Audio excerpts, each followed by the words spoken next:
Hello again, Andy with HandyANDYHome.com. Handy Andy fixed it.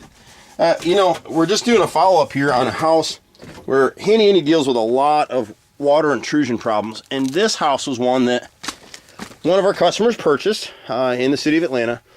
And down in this area, you can see they've got a pump here that's been here for, let me see if I can, there you go, right there. This is an ejector pump.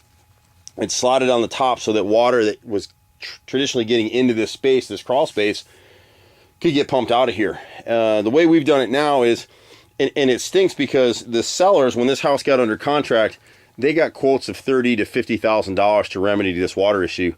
And this project was done for less than 10% of that. The water portion was probably maybe 7% of that bid. So it's really scary what goes on, and even this system right here really was never necessary.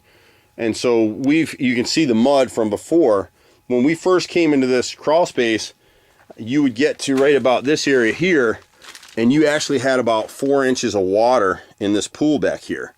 And we'll walk you around now, and you can see the way the crawl space is set up.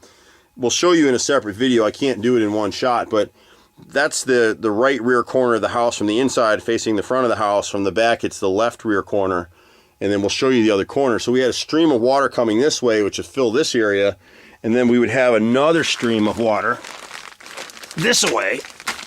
And there's a whole bunch of things that were contributing to this. So whenever you have a water intrusion problem, I can't say the first thing you can do is call Handy Andy. We get calls from all over the country, and unfortunately we're just here in the metro Atlanta area right now. We are opening in Tennessee this year, so that'll be interesting. What you're seeing on the side walls here, people think this is mold. This is lime, and this is from back in the days when the old timers who built this house would throw lime on here to deodorize the space, kill stuff, give it a better smell. Some people think that it warded off roaches and bugs. It really doesn't. So this isn't mold. This is lime that was sprayed down here intentionally years ago. We did have a little bit of mold in this area, and we have fixed that, remedied that. It's back in this corner here. But this whole area, as you look through, you'll see some of the mud in this area right through here. You can see the dirt and debris in that drain field. But what was happening in this part of the crawl space is on that side, that's the left rear corner from the inside of the house facing the front of the property. It's the right rear corner facing the back. And they had a really poorly designed gutter system, so all the water was running right into that corner. So 80% of the water that was coming off the back of the house in the backyard was running right into this house. And then along this area here on the outside, there's a driveway that abuts this brick foundation wall. And that had a huge gap in it as well. So the water was leaching through. And then there was another gap in this corner right here at the steps. So water would come down and pool right here and also come in the area. So literally you can see the high water mark was right there. So you had about 4 to 5 inches of water pooling in this area right here. And it went on for years. We came in because the realtor that represented this buyer is a client of ours. We do a lot of real estate inspection amendment repairs all over metro Atlanta because we pretty much do everything. And so in this one, we solve water intrusion problems by dealing with the outside drainage, gutters, all that stuff first. And you'll see now, this is proof in the pudding. We've been messing around with this thing here. So this work was done about 2 weeks ago.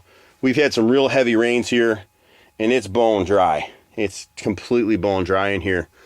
We had a little bit, because there was so much water in here, it was staying very humid down here. There's no way to get the humidity out. And so we had some light mold in these areas through here. It's all been treated with microban and cleaned, professionally cleaned, so that's all done. But you can see the last heavy rain, all this stuff is bone dry. And so the bank is actually coming out to take a look at this work today, because when banks see loans going out on properties like this that have major water issues or what is perceived to be a major water issue or mold issues, they'll escrow money at closing to make sure that these repairs are done properly. And so we'll show you on the outside what we're able to do, but we've solved the problem. That's really what you want. Now they're going to have to maintain the gutters that we put on the back, and in some situations like this house, we're going to go ahead and recommend a gutter cover system that we've just started installing recently. We've been working with it for about 3 years now. We like it better than anything else that's out here, but it's still going to need annual maintenance. Any gutter guard system, gutter covers, whatever it is, some are better than others. None of them, including ours at Handy Andy, is 100% fix.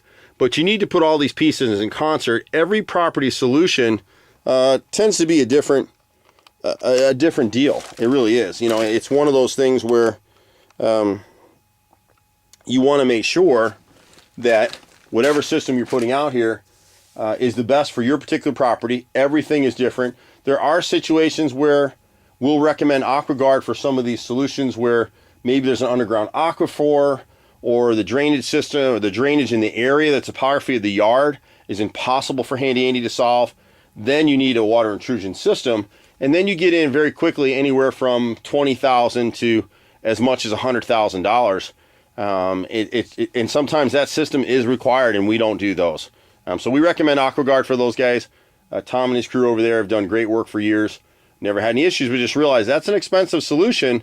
It is what it is, but there are times when it's warranted. Here, different companies tried to sell this previous homeowner system in order to close this deal, and at $30,000 to $50,000, it killed their real estate transaction. They couldn't afford to sell the house at that point. So this way, we were able to come in and resolve it, and that's nice. That's what you want. But unfortunately, we can't solve every single problem. So we'll get outside and we'll show you the rest of it. But houses like this are great, and there's one thing that comes up on houses like this too, is people want to put a dehumidifier down here. You got to be really careful with that, because when you put a dehumidifier in a space like this is old growth wood. This is the best wood that money can no longer buy, unless you're salvaging a house. So this house is really well built back in the day, and I can't replace any of this wood. So if you put a dehumidifier down here and it's running all the time, it's going to dry out this wood, and then you're going to have dry rot in the wood. So you can go too far the other way. This house needs to breathe a little bit. It was originally built on these brick pillars that you see here, and then somebody over time got the great idea, hey, why don't we go ahead and brick the rest of it up? And so this outside brick wall was added at a later date. And so wherever you see the columns and the piers, most people call them pillars, but they're really piers, and they're spread throughout the space. That's from the original structure and designed to take the load of the house. Underneath here was kept open. People didn't have a lot of storage needs back then, and it kept the house ventilated, you know, all season long. And they tied it into cooling the house as well as best they could. So here they came in, closed this up, probably in the 20s, 30s maybe. I don't know when they did this, but at some point, maybe even as late as the 50s. But when they did that, they restricted the airflow down here. So when you see gaps around like the crawl space door, that's not really a crawl space door. That originally was a coal scuttle chute. This house was heated with coal, and so it was a duplex. So that side had probably a coal furnace, and this side had a coal furnace. And you can see there's a door somewhere. It's up over here, I think. I can't remember where, but there was two of them. And so those are still here. They don't need to be perfectly sealed. They just don't. The tighter you try to wrap the building envelope in a house like this, the more likely you are to have mold issues and drying out your wood. You just don't want any of that stuff. So anyway, we pretty much do everything. If you've got a water issue like this particular homeowner had, give us a call. Let us look at it. At least if we can save you some money like we did here, the savings are substantial. Now, there are times where I'm going to refer you to somebody like AquaGuard, because that's really what you need. So we're at 770-912-2829. I'm Andy, HandyANDYHome.com. Happy to help you any way we can. Take care. We'll see you at the next house. Now we're going to go outside and shoot a video of the outside so you can see what we did out there and piece these two pieces together. Take care. Bye-bye.